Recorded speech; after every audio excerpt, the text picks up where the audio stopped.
Welcome to the Reality Therapy Podcast, where the truth will set you free. Welcome to the Reality Therapy Podcast. We've got another good panel today.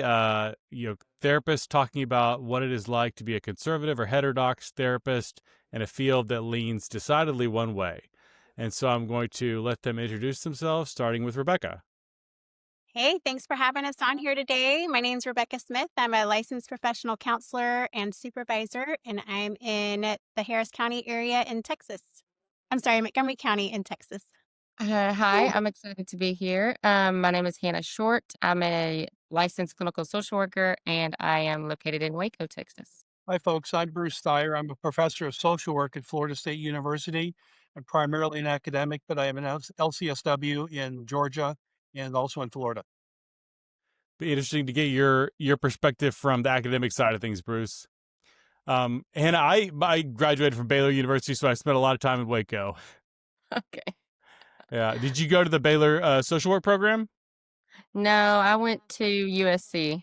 Oh, okay. Cool. So, starting off, I think what draws together, I've had different people on these panels say, well, I'm not really conservative. I'm more of a libertarian or classical liberal or moderate or apolitical. But what kind of draws us all together is thinking differently in a field that seems to all think the same. It seems like only the far left wing view is the acceptable view. And so I just wanted to turn it over to y'all and say, what do you see in our field of mental health generally in terms of political bias? For me personally, I keep noticing that it does seem to lean more with, I guess, the liberal views. A lot of therapists that I come across are they talk about how they don't think that you can be a therapist if you're a conservative. Yes, I'll echo that. I'm fortunate in the area that I live in is predominantly conservative. So being able to uh, not just be conservative, but also be true to who we are as in my family, personal and professional life is really nice. But overall, it's such a predominantly far left progressive field, and even my students that I supervise that are still finishing up their master's degrees, the curriculum that they're having to study is concerning. I think that it's producing more of a social justice activist rather than an actual mental health professional. And I'm seeing a lot of our interns that they don't feel well equipped for working with clients because they're not getting the skill set or the techniques that we were 20 plus years ago. Let's go to Bruce and then we'll go to Marina.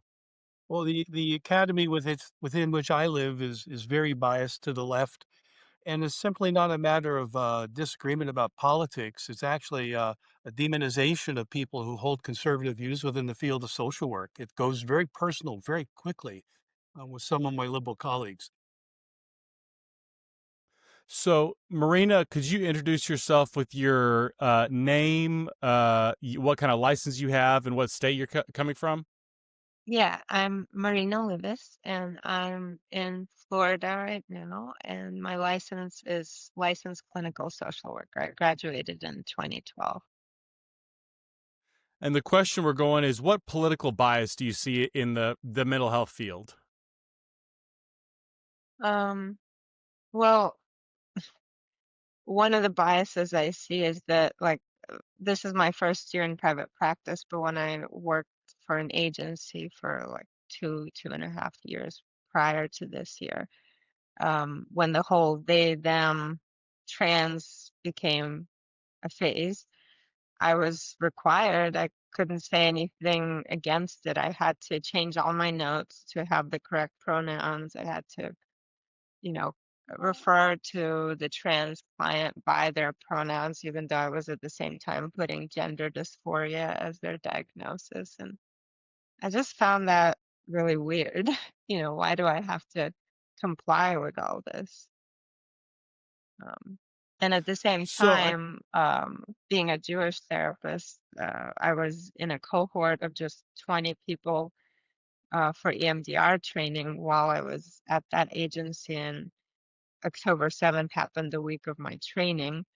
And I felt like I didn't get any really support or understanding. I was the only Jewish therapist in the cohort. And here I am at a trauma training, and I'm like basically undergoing vicarious trauma because of hearing the news about what happened. And then even after the training, I didn't feel a whole lot of support with what I was going through in the aftermath.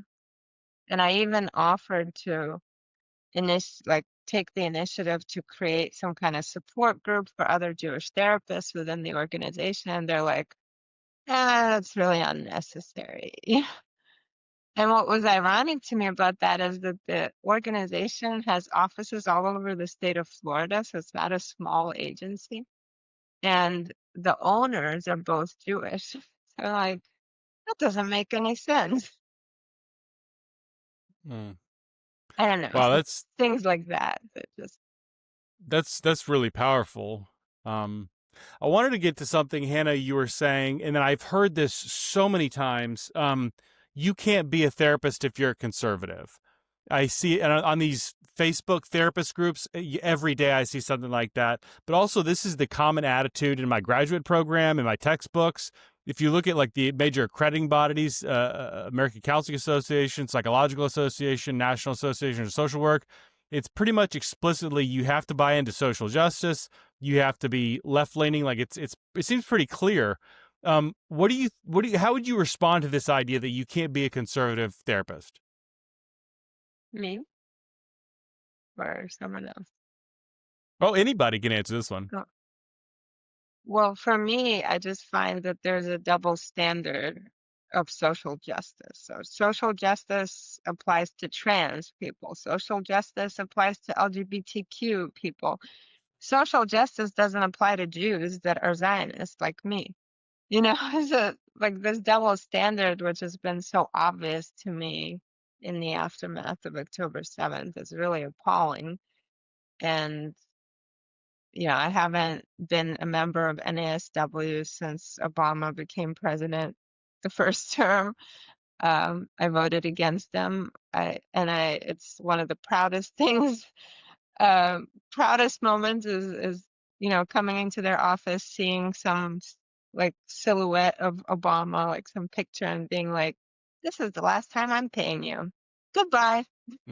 And Wow. then moving to Florida and being like very proudly against the Democrat Party, even before it was popular to be against the Democrat Party as a social worker, and like not going to a single NASW event since then. Whereas before that, I was very active and going to the local chapter and the national conferences, and now I'm just like laughing at those people.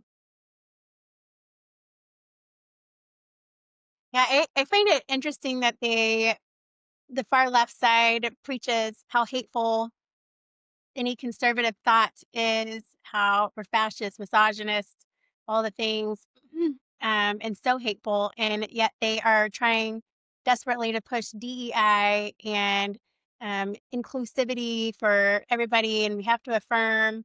But when we're talking from a conservative standpoint about living in the truth and working with our clients from a place of love, I mean, our political views don't come like I don't talk politics in my sessions. We're focused on what's going on in the person's life and finding a way to sit comfortably in the uncomfortable places and work through it. So I- all I can really conclude is when you're faced with this far left ideology, it's almost like you're sitting with a 4-year-old that's just projecting whatever they're actually doing onto us.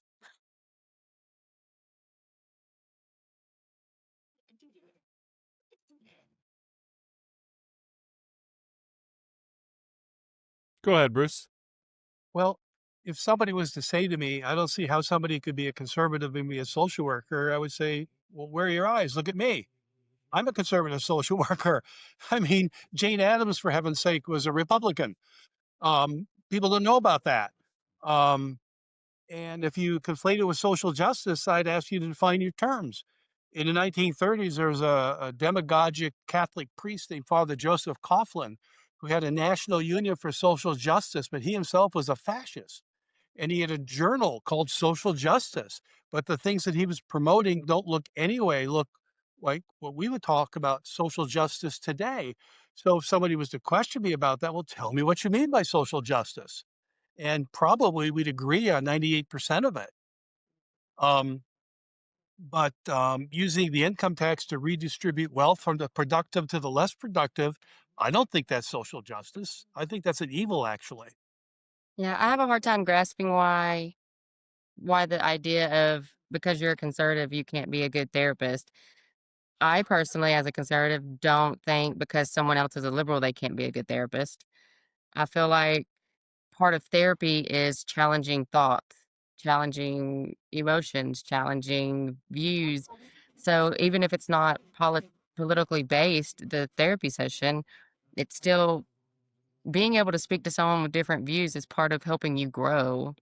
So I don't, I completely disagree that you cannot be a good therapist and be a conservative. Hi, Amy. Welcome. I'm glad you could log on. Could you introduce yourself by saying your name, what license you Yeah, hold, and sure. what Thank you state you're for coming from? patience and me getting in here. Um, I'm Amy Reamer. I'm a licensed marriage and family therapist. I'm also a registered play therapist, and I supervise both of those license and for play therapy. And I am in the Richmond, Virginia area. And the question we're tackling right now is how would you respond to kind of the mainstream progressive side of the therapy profession or mental health that says you can't be a conservative Yeah, it's therapist? actually kind of, I think it's just kind of like silly because, well, one, I don't think that I've ever met anybody who's become a therapist that isn't a caring, compassionate person that wants to help, right? Like, this isn't, we're not coming into this for the money, the fame, like, so just one, someone coming into this field already shows you, what their drive is behind doing this work. And then also, um, come from a very kind of solution focused viewpoint as far as therapy goes, and that sees the strength in people, and seeing people. Kind of my thing for my group is seeing people as people first, and so y- the way I even view therapy and the way and it lines up with actually more of a conservative viewpoint than to me than a liberal viewpoint would be. So I don't even see where I don't even understand what the viewpoint is behind that. I don't see where it's backed up by anything. I think kind of building off of this question, did you have some, Rebecca? Okay. Kind of building off this question, one of the things they say is, well, you can't be a conservative and a therapist because being a therapist requires compassion and empathy. And they think conservatives just naturally have none of that. How would you respond to that part? Um, yeah, Please yeah, tell me more. yeah. No, that was a joke. Um, yeah, I haven't seen that. Um, and I have a group practice, and I've had different people with different positions and views. We've had all three master's level licenses in my practice. Um, and I just have not seen that. Like, I have some very compassionate people, and some of them have really kind of different views, but all of them are very compassionate, caring people. So I don't think caring and compassion comes from a letter behind your name and or how you vote. They just don't compute and go together for me.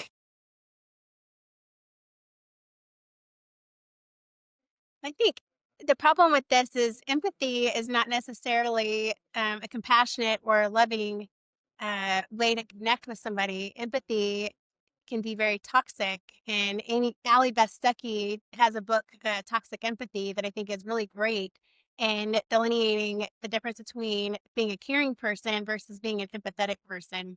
Um, and I think, like what was said earlier, that people come into this field because you're a caring person, that this is a helping field. So we're here to serve others. So that automatically I think by default means that you're a caring person, but that doesn't mean that we're going to always default to this empathetic, affirmative response to our clients because affirming everything does not keep us grounded in the truth, and it doesn't necessarily help us move our clients along in their issues. And one of the phrases that's in my office is, you find comfort among those who agree with you and growth among those who don't. And I think that's an important phrase for our clients to understand. We're here because there's something going on in your life and we want to gain insight. And so we can help you grow and empower you to live a better, higher quality life, not just to affirm whatever disillusioned belief or whatever you have. We want to challenge you. I'd like to also add that from my observation, not everyone who's in the mental health field is caring and empathetic. And, that's a big overgeneralization. I actually dated Ooh. someone who was, as it turns out, very narcissistic and a therapist, worked at multiple treatment centers, and would tell me about how these clients are ignorant and how he knows more about them than they do about themselves and all this stuff. So that was before I really dug into the narcissist, aspect of things, and really made that my special interest. And, the running joke, you go into this field to learn about, psychological issues, and you become the victim of some of those psychological issues. Well, that's my story. So, and also I hear this from a lot of clients where they complain about previous therapists they've had that were not caring, that were not empathic, that we're not meeting them where they're at, and all the rest of it. So, by far. And I think it doesn't matter whether they're a conservative therapist or a liberal therapist. Narcissism doesn't care about politics. It can go on any part of the spectrum. I would respond to that type So of I just wanted to put position that by out there. saying it's my Bruce, I think there's something wrong with your compassion. microphone. You're not really coming in very clearly. Let me see if I can. Can you say something? Hello. It's very muffled. Oh, hold on 1 second. Say something again. Hello. There you go. Okay, I fixed it. I don't Go know if ahead. anyone else hears some white noise. I hear a lot of white noise. Could everybody mute themselves when they're not going? Yeah, okay, go ahead, Bruce. I would respond and say it's my compassion that drives my conservatism. For example, I have a great deal of compassion for unborn babies, and that's why I am pro-life, with exceptions for rape and incest, illness, things like that. But we know from the statistics provided by the Alan Guttmacher Institute that the vast majority of women who get an abortion do it for reasons of convenience. They don't want their lives interrupted. They don't want to interrupt school and so forth and so on. And that's based on good, solid statistical surveys done by the Guttmacher Institute, which is an arm of Planned Parenthood. Well, I don't think that the killing of a baby justifies not being inconvenienced to go to college, for example. So when I do tell people that I am pro-life, they react in horror as if that's the worst thing in the world. What about the compassion for the woman? Well, I say, what about the compassion for the baby? I'm very compassionate man. I am compassionate and a conservative because I realize that so many very large scale social welfare programs that are very well intended actually end up hurting the people that they try and help. We say, oh, people can't go to college. All right, let's throw a lot of money at them with free loans. Well, there are so many people now graduating with debt. Some of them don't finish college and they're stuck with that debt because you can't discharge it with bankruptcy. Whatever, look at the Affordable Care Act. What were we told? You keep your doctor, you can keep your policy, it'll be cheaper. None of those things has been proven to be true. They've all been false, and people's health care is more expensive than ever now after the Affordable Care Act. I am compassionate because I don't like things like the Affordable Care Act or Section 8 housing, which breeds neighborhoods of toxicity, or worrying about some groups can't get mortgages because the banks think they're in a red line zone. Therefore, the federal government says to banks, "Oh, you've got to liberalize your mortgage loaning requirements." And all of a sudden, in the late 80s, we had a bunch of people qualifying for subprime mortgages. They got houses, but a couple years later, the market took a dive, and then we had a whole horrible mortgage foreclosure crisis. Just because a policy is intended to be compassionate and helpful doesn't mean that it is. And as a conservative social worker, I see far, far too many of our policies actually hurting the people that are intended to help. I was actually in graduate school at my MSW at Rutgers when the Affordable Care Act was just being discussed before it was implemented, and I was the only one there who was against it. And I told them exactly why I was against it, and it came to be true, everything that I basically was, concerned about. And I had the professor and peers literally look at me like I'm from another planet and tell me, you don't belong here. Why are you even in this field? Like, why are you going into this field? You have no compassion. Like, how, like, how could you be saying all this? So I got attacked right from the get-go while in school. And this was back in 2011, the year before I graduated. I think 2011, 2010. I think I started 2010. It's funny how all those people that are saying that you don't have compassion are attacking you. How is that compassionate? Yeah. And the professor too. She wasn't on my side. Everyone who doesn't think exactly like me is prejudiced. I like to point out that the NASW Code of Ethics explicitly points out that we should not discriminate against people on the basis of their political views. Mm-hmm. Even Kamala Harris said that. Got the quote somewhere. Yet we hear that all the time and within the profession. I think a good example of what I'm talking about here, the difference between, you might call it empathy or like knee-jerk niceness versus rational compassion. I had a good friend of mine was a heroin addict, and every time he would go through withdrawals and he would get sick, like dope sick, he would come to his mom and say, "Mom, I'm really sick. I just need some money." She would give him money so he could go buy drugs. And in like the very short term thinking, I'm seeing someone who I love suffering. I want to make that suffering go away. And kind of you have this knee jerk response to make the suffering stop. But if you were to step back in like a more rational way, giving this person heroin or money to get heroin is not a compassionate thing. And I think that's the difference in a lot of progressives is like this very confused child is suffering. Let's just give them some hormones because maybe that'll make them feel better because I'm uncomfortable sitting with their discomfort. Does that make sense? I like to pin people down and say, what specific policies are you referring to? And I'm much more of a policy type of person. I am a personality type of person. Like when people complain about Trump, I say, well, what specific policies are you referring to? I agree that he's done things in his personal life that are really reprehensible, but I don't care about that. What I care about are the policies he promotes within the government. And I'm happy to talk about those, but I don't care what you think about Donald Trump as a human being. Okay, he's done nasty things. So what? I want to worry about policies. In my case, I actually asked them, who in your life has had traits that are similar to the traits of Donald Trump, like maybe some narcissistic traits? And then I tell them, well, guess what? That's why we'll be doing EMDR because of your narcissistic mother, because of your narcissistic father. And guess what? That's why you're triggered right now. It's not about Donald Trump. It's about the father or the mother or whoever else that was the original, perpetrator of the abuse.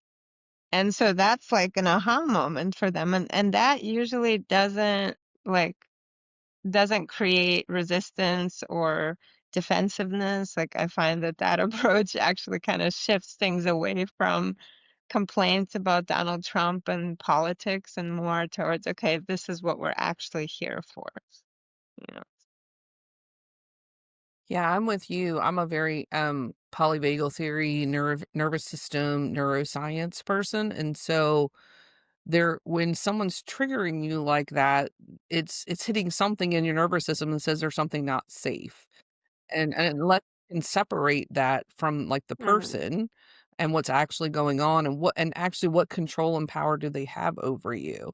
I just keep saying, like, I don't know Trump personally. I've never been around him personally. I have not been in the room during these things that people claim that he's done. So I'm not saying he has or he hasn't.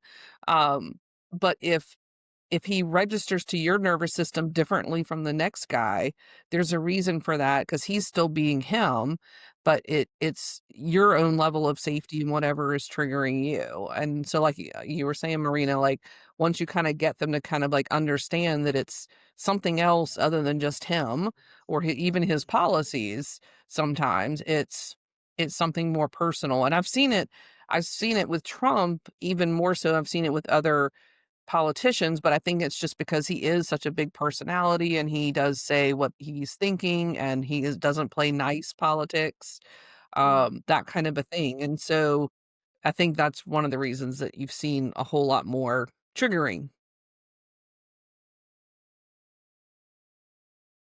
And I also educate them about different forms of narcissism.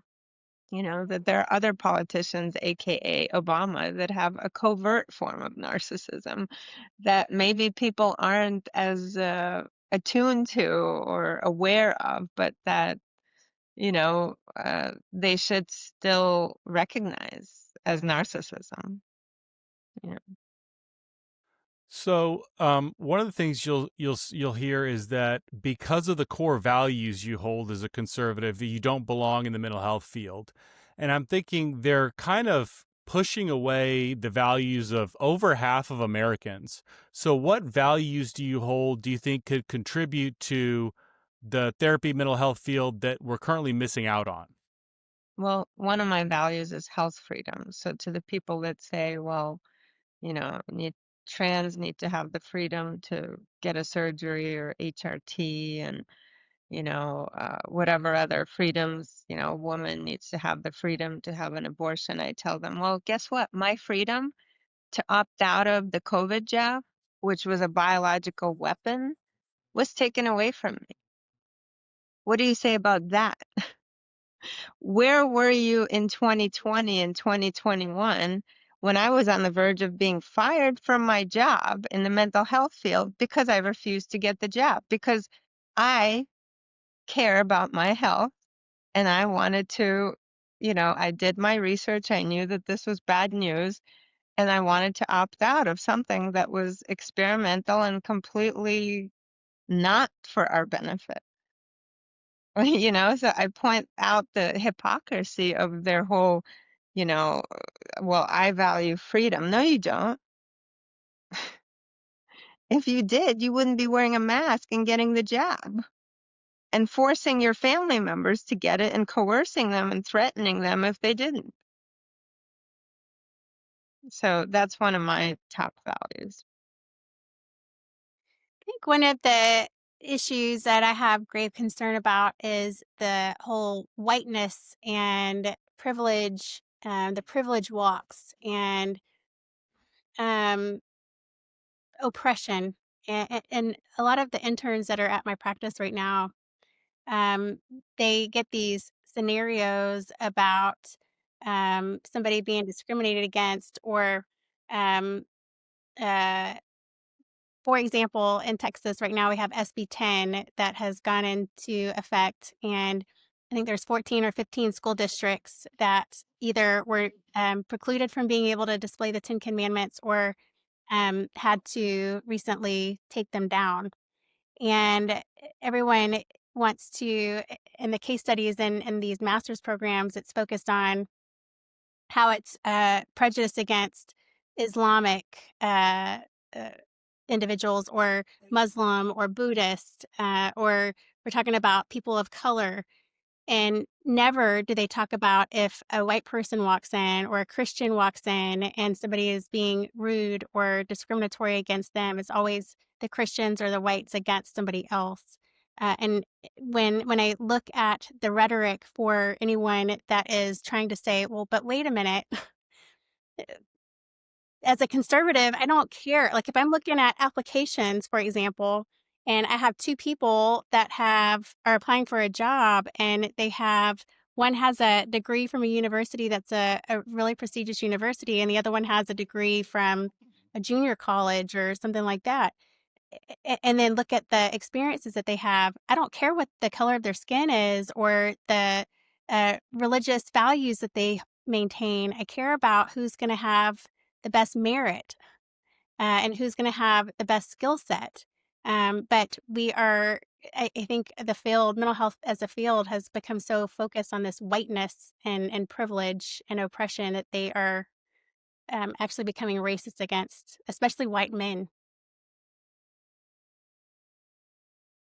I would say to students and practitioners, don't give up. There's more conservatively minded people in the American populace than there are very liberal and progressive. Um, I've been able to have a very good career within the field of social work, and I'm quite sure you can too. Um, and I also like to ask people to sort of check their assumptions, like the latest shutdown. There was a big thing about food stamps being cut off, and the liberals were going nuts over this, even though the actual amount of food stamps is not that much money. And I say, well, check your assumptions. What's your basic assumption here? And the assumption has to be people have a right to free food.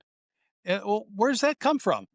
It's certainly not within our Constitution. All the liberties in the Constitution are negative liberties, freedom from the government imposing things on us, like establishing a government press or a government religion. Um, whereas the only real positive liberty in the Constitution is the right to counsel if you're charged with a felony. Everything else is a negative liberty, and I like that. And I don't think there's a right to food. I don't think there's a right to health care. I don't think there's a right to housing being provided by strangers to you.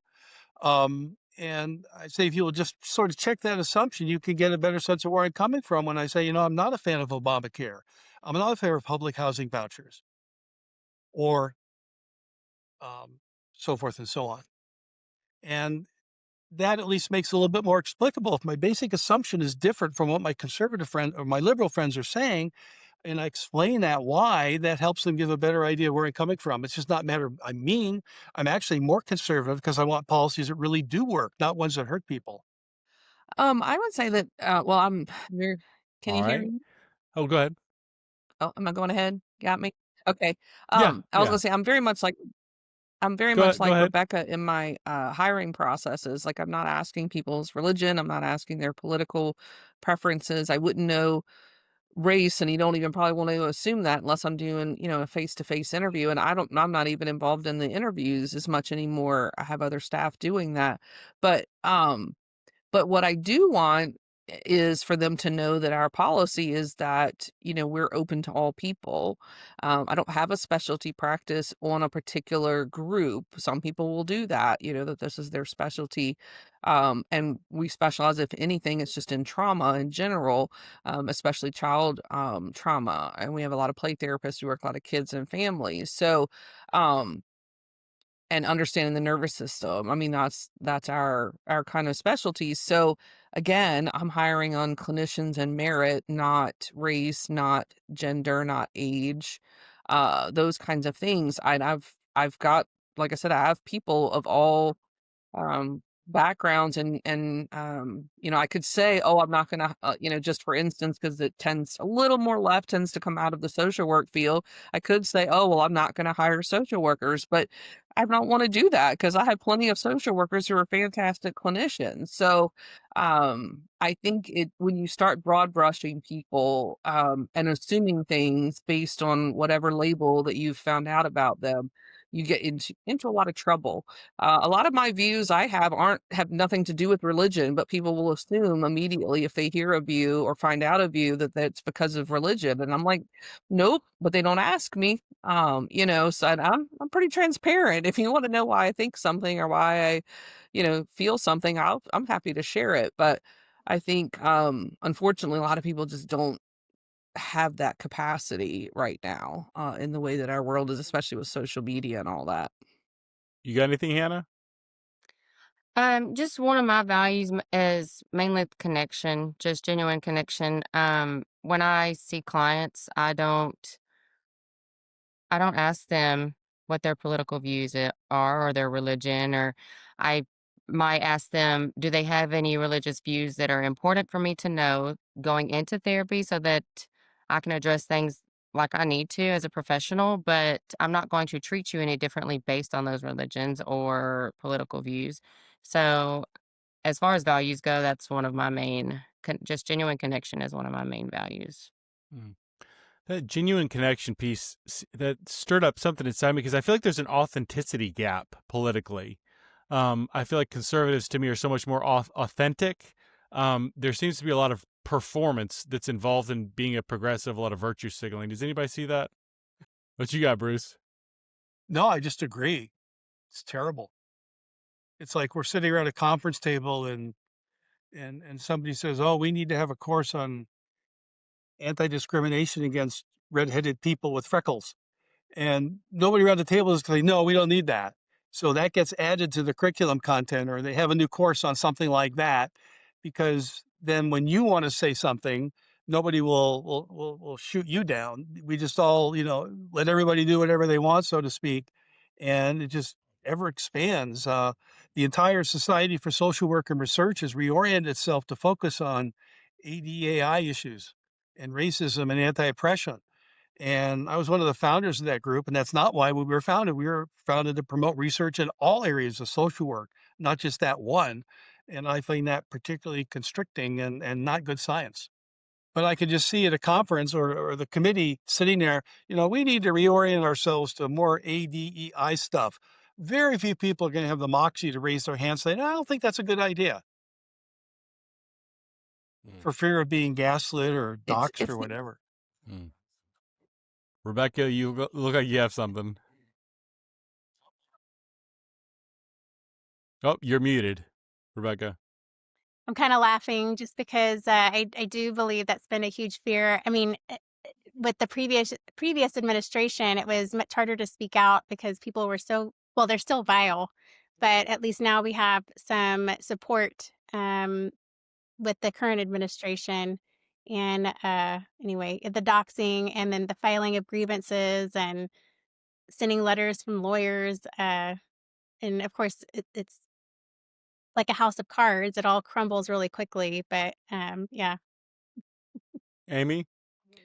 Yeah, I just wanted to add, I think, in that same vein around like authenticity, but I think uh, we've lost in our field an authenticity to what we're supposed to actually be doing in therapy. And so clients are really the expert on themselves. I think when Marina talked about people coming and having harm from other therapists, I think a lot of that comes from therapists feeling like they have to be the expert. And like the one you said that, even said, I know them better than they know themselves, all of that coming from that stance is harmful. And I think it also puts us in a different category from our clients, and I'm not really in a different category than my clients. I have a therapist. I have a past. I have issues. I'm not perfect. So, I'm just a human sitting here with another human. And so, do politics impact people's lives? Sure. But does that mean we need to start with politics in the therapy room? No. Are there racial issues that might have impacted somebody's life? Sure. Is that what is the biggest issue for them? That's for them to decide in my mind. Like, that's not my decision. And I feel like so much of this push to bring in whatever it is, DEI, race, oppression, gender, whatever that is, unless that's what they want to bring into the room, or they're saying this is what I'd like to change, or I would like different, or I would like help with. I mean, I didn't have, was online school for LMFT, and I didn't have any woke stuff. I mean, it was all clinical. And so I don't know if the school is still doing that or not, but, and this was only 12 years ago. It's not a hugely long time ago. So I just, it's kind of, I'm a little in shock of like, why are we talking about these things? That has nothing to do with most of my clients coming in the room and what they want help with. So, and I want to do a good job at my job. So it's like, this is what I thought I was here to be doing. So for me, with my clinicians, especially the residents who are newer in the field, I'm like, yes, all of those things may impact this person's life. And if they want to bring it into the room, or if you see it, then yeah, bring it up, but don't lead with it, because this is not your show. This is their show.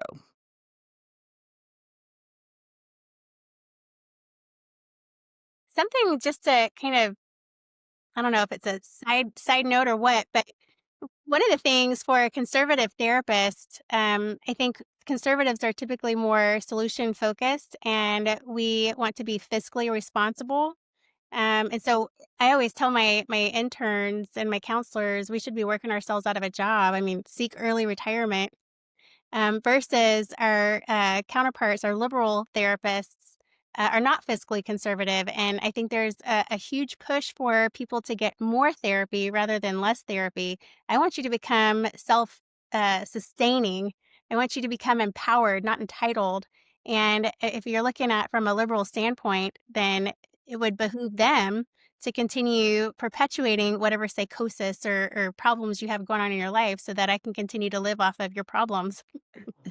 I want to piggyback off of that a little bit, Rebecca, because that what you're talking about, where conservatives focus on solutions and progressives focus on problems, that's built into the ideology. If you read critical theory and postmodernism from Adorno all the way to Robin DiAngelo's White Fragility, it's all about never look for solutions, always just call things problematic, focus on the problems, never the solution. It's not an accident that has transitioned into therapy as well. Right. Marina or Hannah, do y'all have anything on this topic?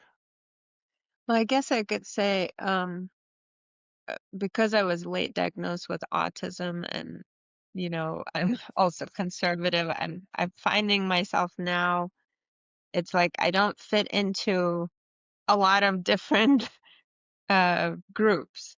So when I joined different autistic therapist groups, being all excited that there actually is a thing called autistic therapist, because when I was first diagnosed, I was like, am I the only one? So I went on a search all over the internet to try to find others like me, and I was all excited. But then when I started over the last year or so posting some of my views, like being a supporter of RFK, for example, not being against whatever he's doing and talking about with regards to autism, all of a sudden I got attacked and I got threatened to be taken out of some of these groups. Some of them I just took myself out of, and it just, I'm left with like, I'm just conversing with someone I met in one of those groups who's also a conservative therapist based in Colorado.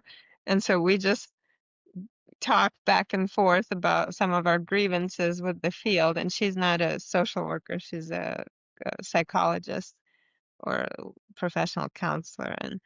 But very similar. Like she told me she has a transgender son who's autistic, but who's conservative, who's actually against the whole transgender movement and a Trump supporter. And she herself is a Trump supporter. And like, I remember it was such a breath of fresh air to connect with her. And I told her about the conservative therapist Facebook group and all this stuff. Cause like people like us, we're like, in the 1%. We don't fit in here or there, or like we need to create our own little, subgroup.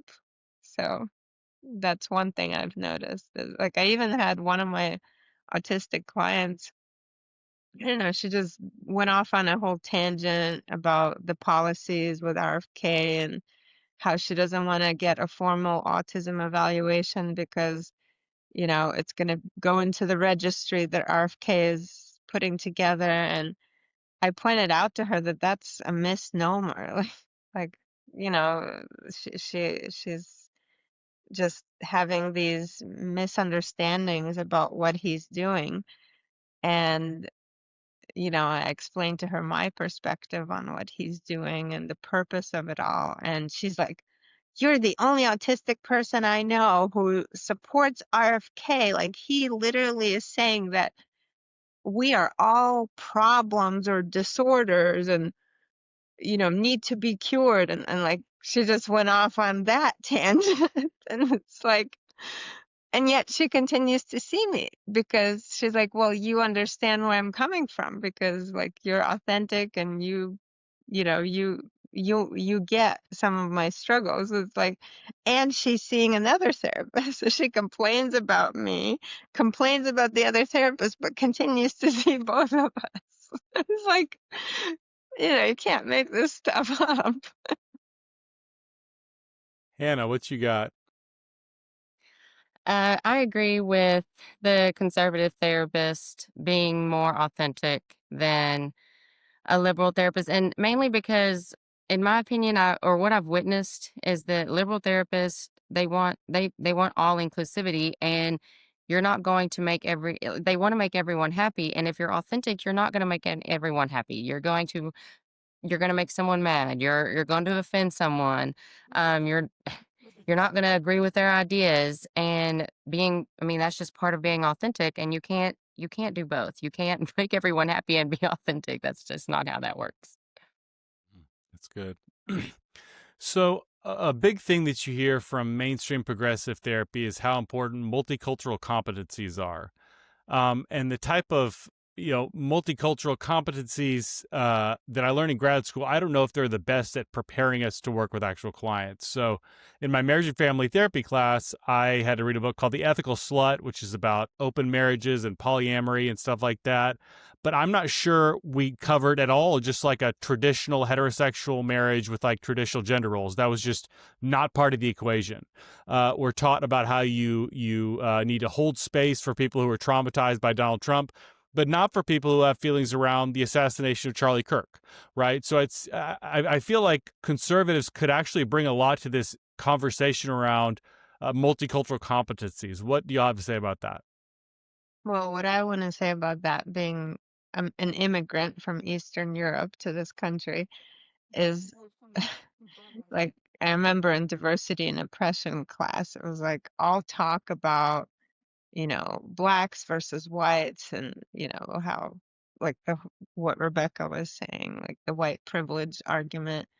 But no talk about, immigrants, how this country is mostly made up of immigrants. And also now this whole question of legal immigrants versus illegal immigrants. And it's like, God forbid if I share my views that I'm pro legal immigration against illegal immigration. What is the problem with that? You know, as a legal immigrant to this country, I was a child when my parents came here. I was only 9 years old, but it's like you need cultural competency with that too. What it took to come to this country, as a former Soviet Jewish refugee, a child who spoke no English until, maybe fourth grade when I finally learned it. And now I'm fluent in it, more fluent, mind you, than a lot of the liberals I know.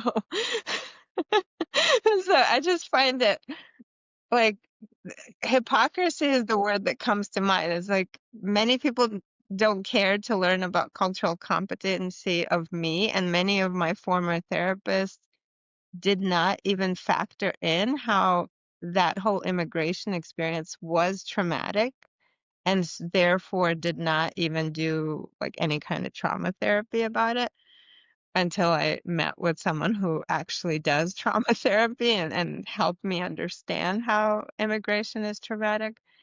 And so like it's like someone else said, what I learned about cultural competency in graduate school didn't even include me. It's like, well, if another therapist was in my graduate program and that's all they learned about diversity and oppression and cultural competency, they wouldn't know how to work with someone like me. They'd be clueless. But going back to what Amy's saying, if you actually learn from the client and take the approach of, I'm not the expert on you, you're the expert on you, and ask questions and show curiosity and like what did you undergo? What were you, faced with as a result of being a child of, from another culture and a child of communist oppression and all of these layers of oppression that me and my family faced. Like, I never had a therapist actually ask me that question, which is sad. So I could say that most of my therapists have been culturally incompetent. And I think it also gives kind of this like fake facade. I've taken these culture classes to be culturally aware, and I know these things about all these cultures, but how ignorant is that? Because not all people go through the same thing, even if they came from the same culture. There's more differences within than there probably are between. And so I also want to stay focused on what's your experience? What have you gone through? And it makes me think of a family that I worked with many years ago that the kiddo was born here in America and has a dad that is white and also American. And her mom was from the Middle East, that was born in the Middle East and fled there in her early 20s and is not able to go back.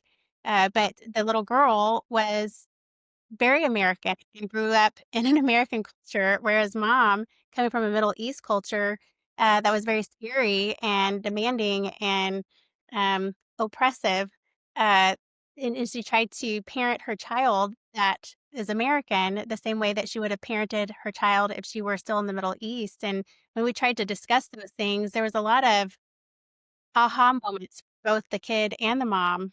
But if I go based off of being culturally aware based on our courses in college. And again, I graduated in 2004, so it's been a long time. I think what I took back then is very different than what is taught now. But we can't just go off of that because the experiences are so different. I think the whole concept is a fraud. I'm a white male. How in the hell could I ever become culturally competent to work with a Haitian immigrant in Miami who doesn't speak English and maybe has some Spanish and maybe has some Creole? There's no way in God's green earth I could ever do that.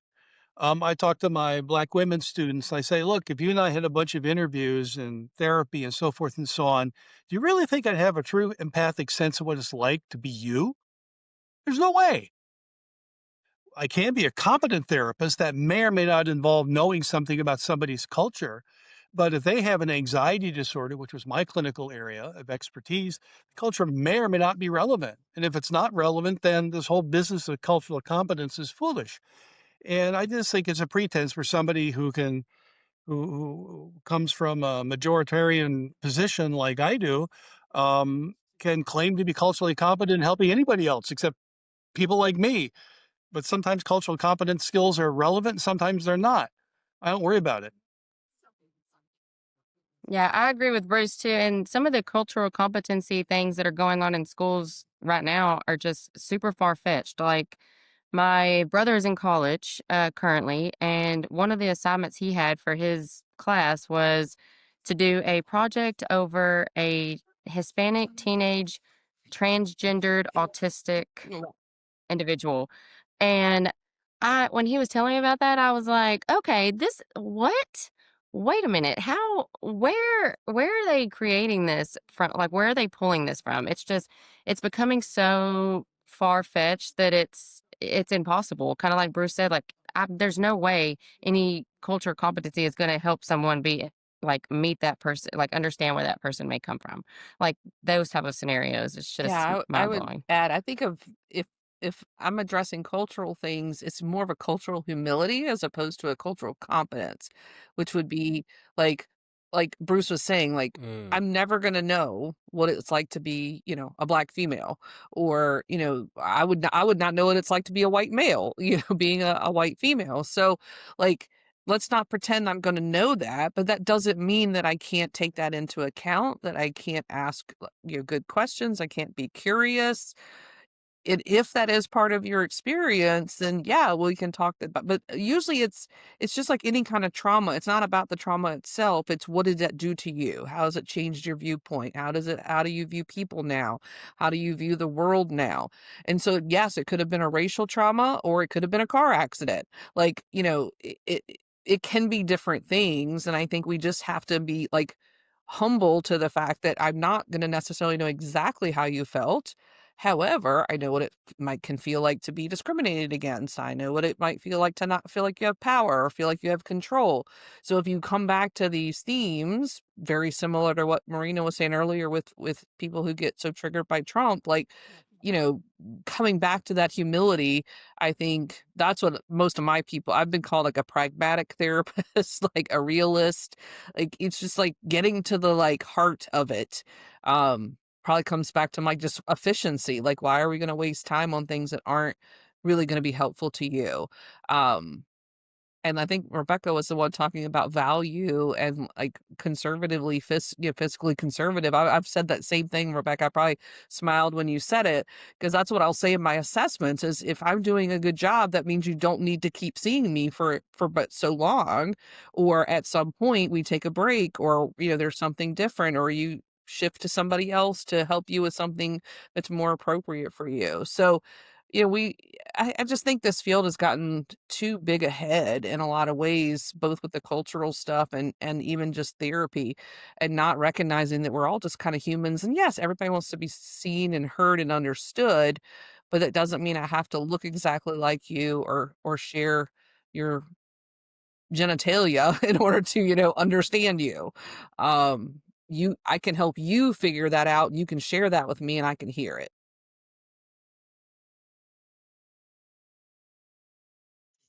I feel like along the lines with this multicultural competencies, I feel like there's a lot of issues that if you're a contemporary therapist, if they're trained in a progressive institution, they have no clue about. I was mocked and ridiculed on campus for wearing a MAGA hat, or, I felt really uncomfortable doing this privilege walk in class, or, I said CBT was my preferred modality and people said that was toxic masculinity, or people said I'm hateful because I have certain religious values.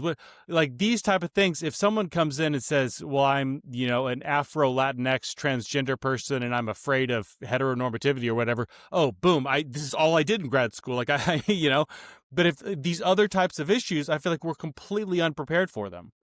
I agree. And the required now that they're making us do a required CE to renew your license, it's a 3-hour credit for cultural competency. I'm like, what is that? That's a joke, right? Like, it's required, great, but what is that going to teach anyone? That's not helpful at all.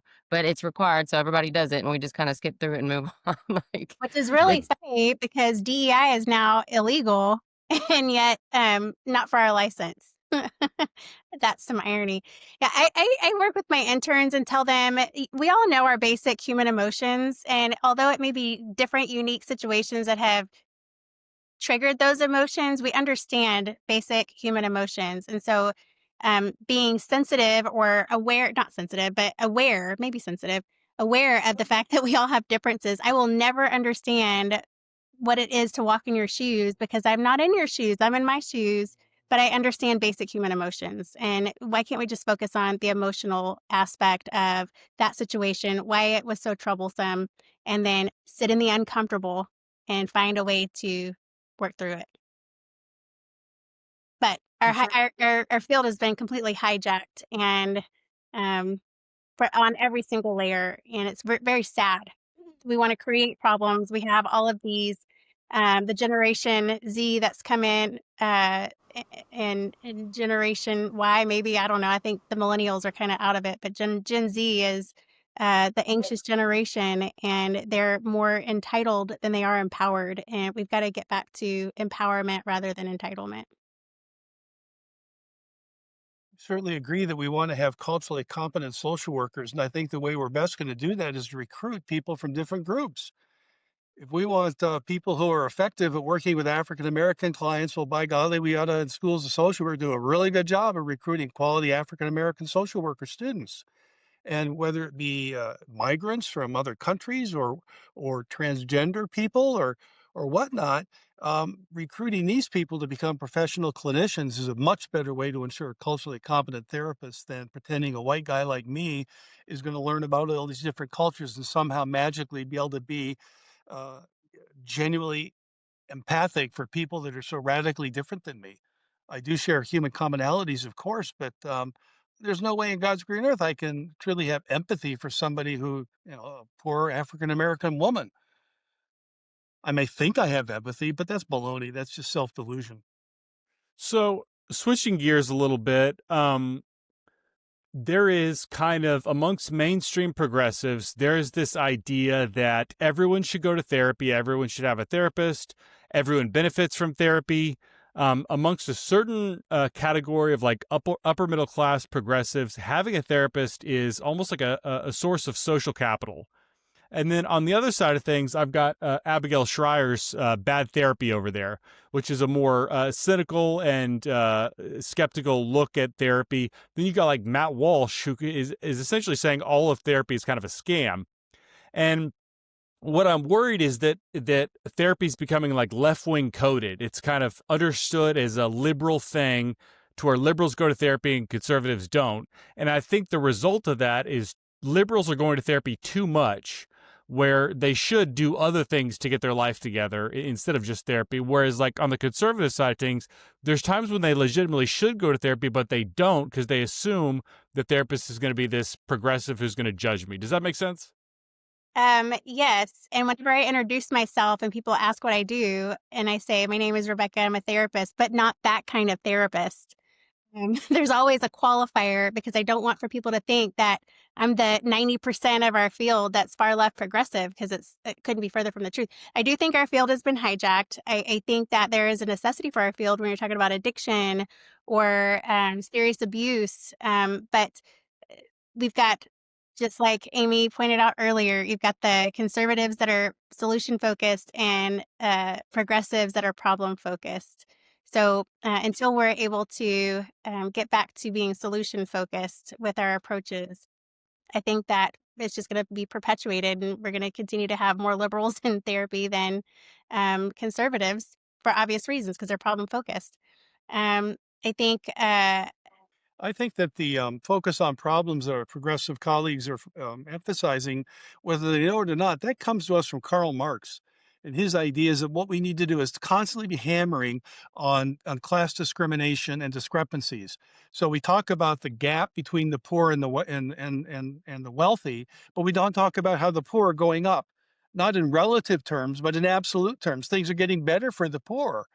Now, maybe Elon Musk and his family are getting even greater benefits from our economy, but as long as it's relative, there's always going to be people that are poorly off.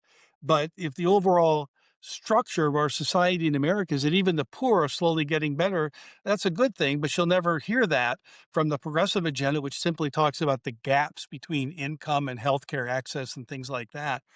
And that just comes from the Marxist approach, is that constantly hammering on problems will eventually cause the society to collapse.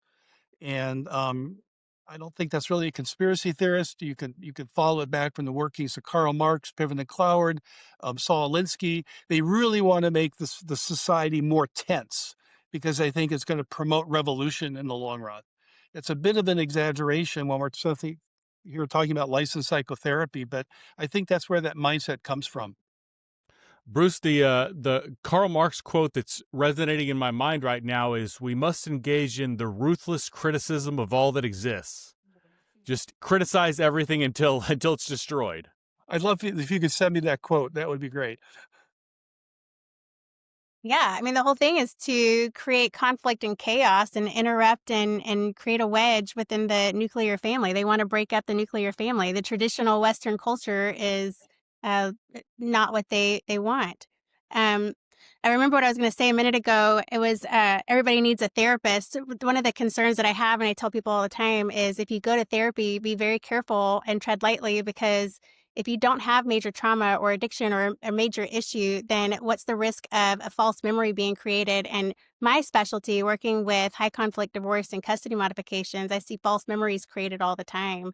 And so if you don't have a major issue, then why are we not referring them back to their pastor or a mentor or somebody else in their lives that can help them work through it versus a therapist? Because a therapist can be very dangerous if you don't really have an issue that needs to be worked through. No, I was just listening and seeing what everybody else was saying. I think as far as conservatives and liberals going to therapy, not going to therapy, I think a lot of it I think conservatives have a fear of being labeled in the mental health world. So they're like, I'm not crazy, I don't have this, I don't have that.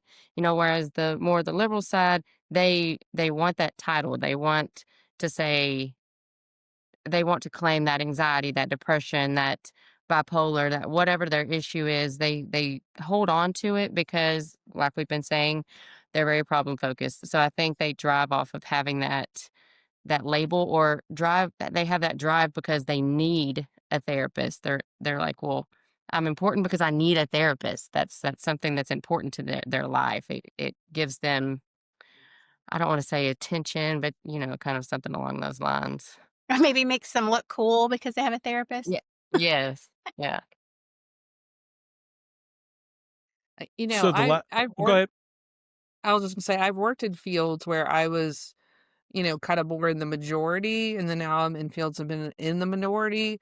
This is my third career, so I've been in a couple of different fields, but this field is the only one that I have felt demonized for being different. Like, so, being a minority, or I haven't seen the majority in other fields go after the minority in that field before. And this field has been very, very different in that, and which, if you had asked me it before I was in the field, I would have just assumed, no, like, they're therapists, they're caring, loving, accepting, inclusive people.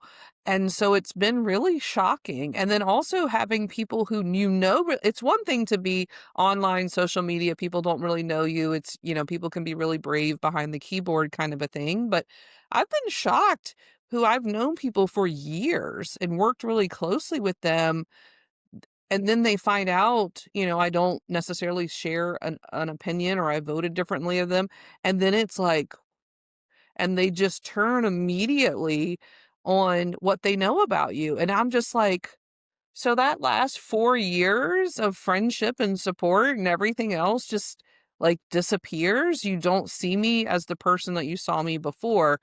And so I just see that as a big, huge part of what's going on in this field. And people are using their majority in a very powerful, controlling and manipulative way, um, which is really, like, really hard.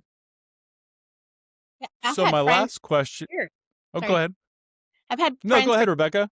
I've had friends for 20 plus years that have blocked me, cut me off. Well, first they like to berate me, and they're in the field too, and then completely cut me off like I'm like you, being demonized. And 20 years we've known each other, and it blows my mind how hateful they can become when they find out that you don't agree.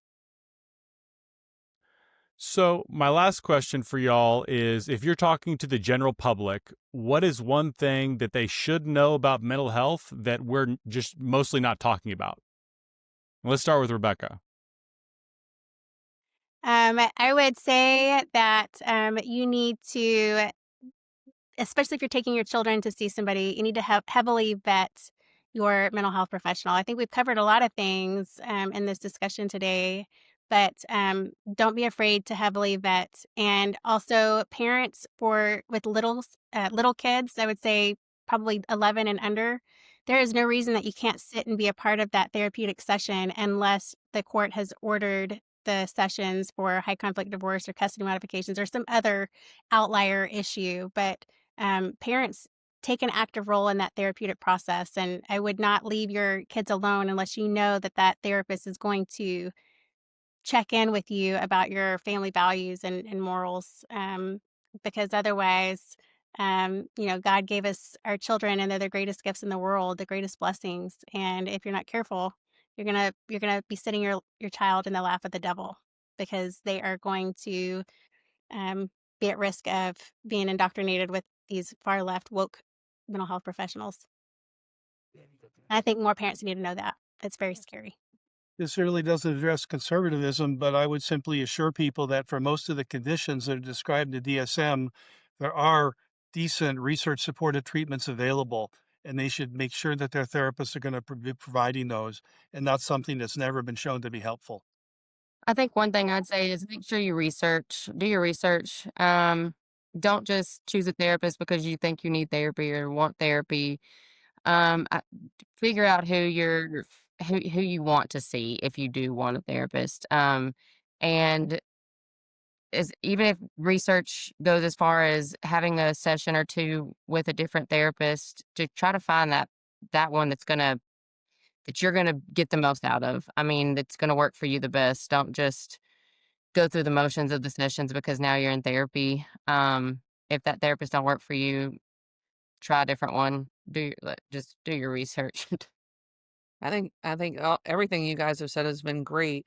Um, yeah, I'm always telling parents, being a play therapist and working with kids a lot, you know, they're their parent. I'm with them 1 hour a week. So it's a partnership, between the therapist and the parent.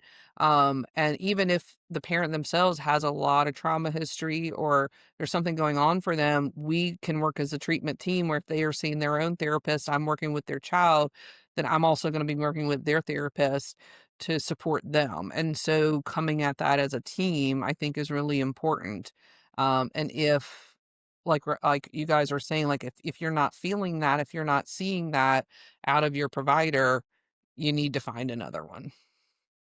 I'm all for my saying is always what works and doesn't hurt.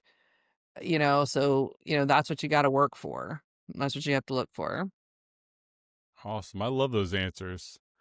Guys, thank you for a wonderful panel and some great conversation. I really appreciated having y'all.